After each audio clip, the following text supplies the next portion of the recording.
La espiral es una línea curva que gira indefinidamente alrededor de un punto, alejándose cada vez más, expandiéndose infinitamente, trazando un camino nuevo en cada vuelta. Eadem mutata resurgo. Aunque he cambiado, resurgiré. Jacob Bernoulli, brillante pensador y matemático del siglo XVII, encontró esta forma reproducida en diferentes lugares de la naturaleza y reflexionó mucho sobre ello. Descubrió que en la espiral aparecía reflejada una trayectoria que podría corresponder al orden del cosmos, a la forma como el universo crece y se transforma sin cesar. Antoine-Laurent Lavoisier se basó en los estudios de Bernoulli para formular una de las leyes básicas de la materia. Nada se crea, nada se destruye, todo se transforma. Algunas veces, los científicos se preocupan más por sembrar dudas que por resolverlas.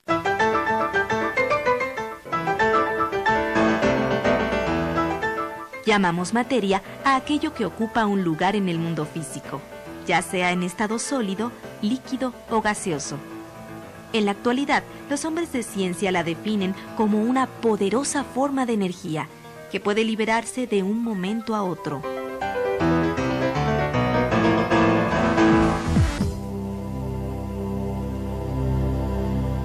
Pero si la materia forma todas las cosas, ¿de qué está formada la materia?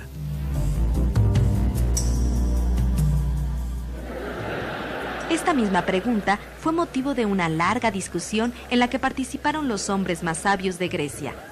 El debate no fue sencillo, pues cada quien tenía su opinión al respecto y la defendía celosamente de las críticas rivales.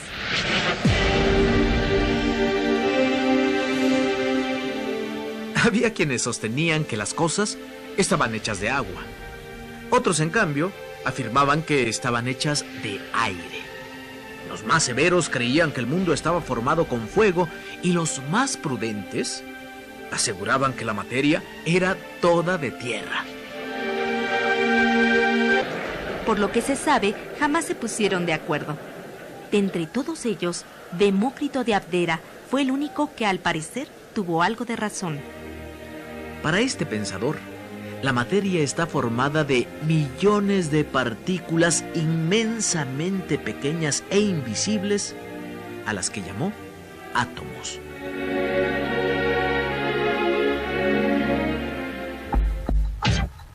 El tiempo ha pasado y ahora sabemos mucho más acerca de átomos que el viejo Demócrito.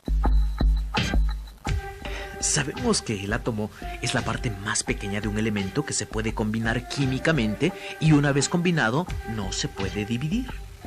Sabemos también que los átomos se unen entre sí formando moléculas, que al combinarse con átomos idénticos forman elementos y compuestos si se trata de átomos distintos. Hemos aprendido a llamar mezcla a la unión de dos o más elementos o compuestos que se pueden separar por medios físicos. La mezcla cuya composición es uniforme recibe el nombre de homogénea. El cloruro de sodio es un buen ejemplo. Cuesta trabajo creer que estas dunas gigantescas están hechas completamente de sal. En cambio, las mezclas en las cuales se notan los elementos o compuestos que la forman se llaman heterogéneas. Como por ejemplo el granito, que aun y cuando aparenta ser una pieza única de roca, está formada por múltiples elementos. La materia tiene un comportamiento y propiedades especiales que la distinguen de otras formas de energía como la luz y el calor. Una propiedad general es la inercia. Es decir, los cuerpos no pueden moverse o detenerse sin la intervención de una fuerza externa. Todo buen jugador de billar sabe cómo usar esta ley a su favor. Cada tiro activa un complejo sistema de vectores, ángulos e intersecciones. Algunas diversiones modernas son un verdadero desafío a las leyes físicas.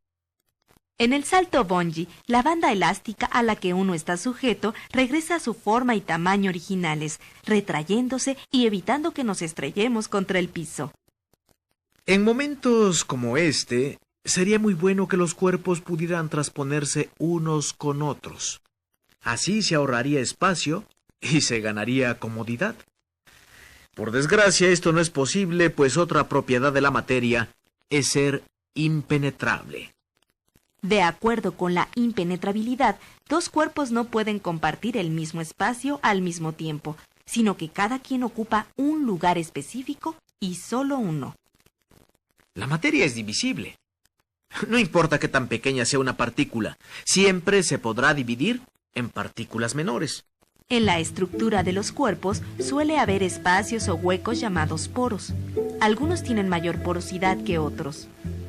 La esponja marina, por ejemplo, tiene en su cuerpo miles de poros que le permiten alimentarse de los microorganismos suspendidos en el agua.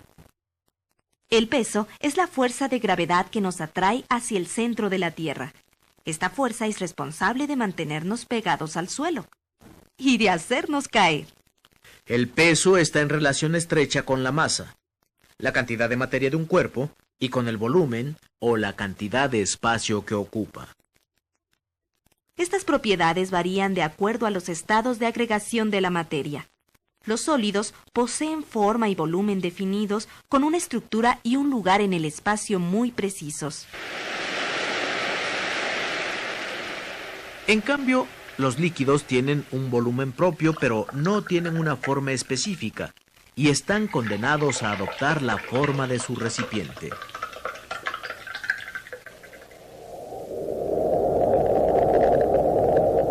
Por su parte, los gases están en todas partes, pues no tienen forma ni volumen definidos. Hemos construido nuestro conocimiento sobre la materia gracias a las formas de medirla que hemos inventado. Llamamos magnitud a lo que puede ser medido. El tiempo, la longitud y la masa son magnitudes fundamentales.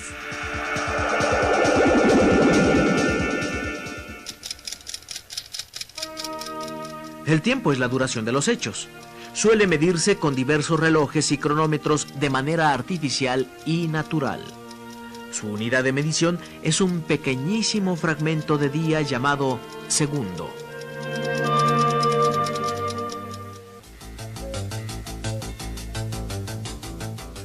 La unidad básica para medir la longitud es el metro. La forma de medirlo es mediante escalas o reglas de distintos tamaños. El gramo es la unidad de masa. Se mide con básculas y balanzas. En química y física utilizamos 3 tipos de balanza: granataria, analítica y de precisión. El dinamómetro es un mecanismo elemental en donde el peso y la elasticidad se combinan. Los cuerpos cuelgan de un mecanismo de resortes que al estirarse arrojan el cálculo de la fuerza con que estos son atraídos. La materia está diseñada no como algo continuo, sino dividido en millones de partículas más pequeñas llamadas átomos. En cada gramo de hidrógeno, por ejemplo, hay 602.300 trillones de átomos. El sabio inglés John Dalton se dedicó a la investigación del átomo. Los postulados de Dalton son los siguientes. Los elementos están formados por partículas diminutas separadas, indivisibles e indestructibles, llamadas átomos. Los átomos son idénticos y poseen las mismas propiedades físicas y químicas. Los compuestos químicos se forman al unirse átomos de 2 o más elementos distintos. Al combinarse y formar un compuesto, los átomos se relacionan de forma numérica sencilla: de 1 a 1 y 2 a 1, 2 a 3 y así sucesivamente. Los átomos de elementos diferentes se pueden combinar en proporciones distintas y formar más de un compuesto.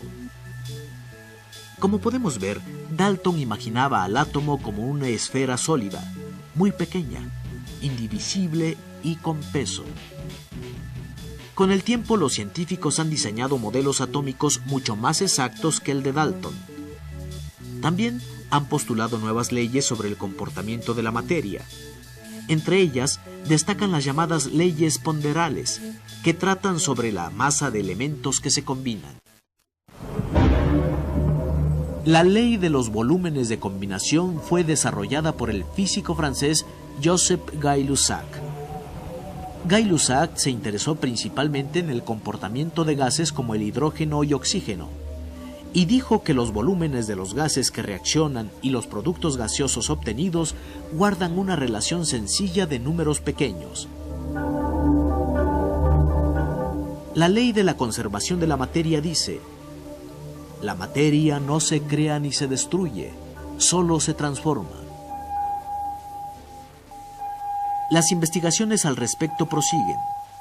Gracias a esto, los investigadores han logrado desintegrar los átomos y obtener imágenes de ellos.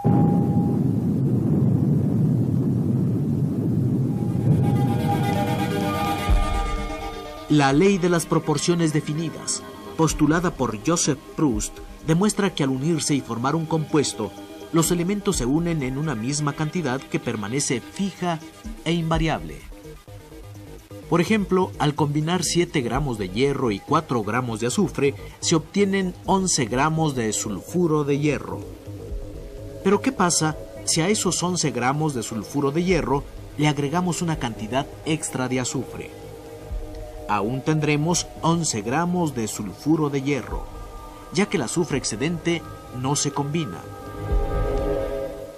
La ley de proporciones múltiples fue desarrollada por Dalton, quien dice que dos elementos pueden combinarse en distintas proporciones formando distintos compuestos. Por ejemplo, al combinar 4 gramos de oxígeno y 3 gramos de carbono, obtendremos monóxido de carbono. En cambio, si combinamos 8 gramos de oxígeno con 3 gramos de carbono, el producto será una sustancia llamada dióxido de carbono.